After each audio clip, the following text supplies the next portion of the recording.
Naitwa Mohamed Janabi, mkurugenzi mtendaji wa hospitali yetu ya taifa Muhimbili. Kwa muda mchache uliopita huu tulikuwa na ujio, mnajua sasa hivi kuna ziara ya rais wa Mozambiki, huyu aliyechaguliwa sasa hivi. Na katika moja ya ratiba mke wake ilikuwa ni kutembelea eneo la Muhimbili, na hususan mke wa rais alikuwa anataka kuona kwenye kitengo chetu ambacho tunapandikiza ujauzito pale IVF ambao tumekianza kutoka mwaka jana, na pili kuja kuona mahali ambapo wazazi wapo. Kwa kubwa pale tumemwonyesha maendeleo yetu mpaka sasa hivi. Kina mama wako 10 ambao tunatarajia kuwapandikiza. Tumeshachukua hatua ya kwanza ya kuvuna mayai. Kwa hiyo tunangoja kwenda hatua ya pili ya kupandikiza. Na kwa nini walitaka? Dhumuni lao kubwa ni kwamba wao bado wanatumia nchi ya Ureno au Afrika Kusini kupeleka hawa wagonjwa.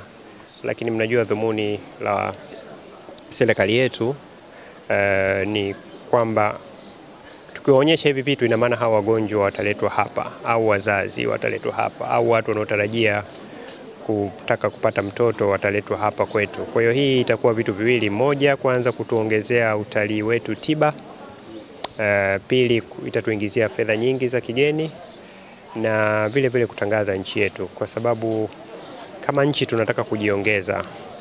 Utalii sio mbuga za wanyama tu au mlima tu Kilimanjaro. Tanzania tumeongeza bidhaa nyingine ambayo ni tiba, kuweza kuvutia nchi zetu, kwa sababu waandishi kwa kinani tu kifupi, mwaka jana Afrika, kwa nchi za Kiafrika nzima zilitumia karibu bilioni 1.4 fedha za Kimarekani, US dollar. Sasa wewe zidisha na exchange rate ya leo kwenda nchi mbalimbali, hasa kwenye bara la Asia.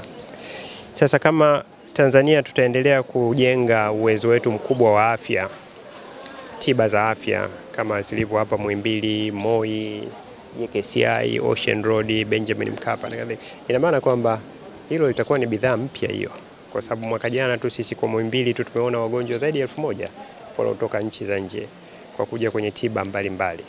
Kwa ni ongezeko kubwa la pato kwa serikali, tunachangia kwa njia ya tiba. Kwa hilo ndo dhumuni, na nafikiri mke wa rais wa Mozambiki amefurahia kuona huduma zetu na maendeleo makubwa ya uwekezaji wa vifaa vilivyokuwepo hapa, kwa sababu ndio vifaa vya kisasa vinavyotumika.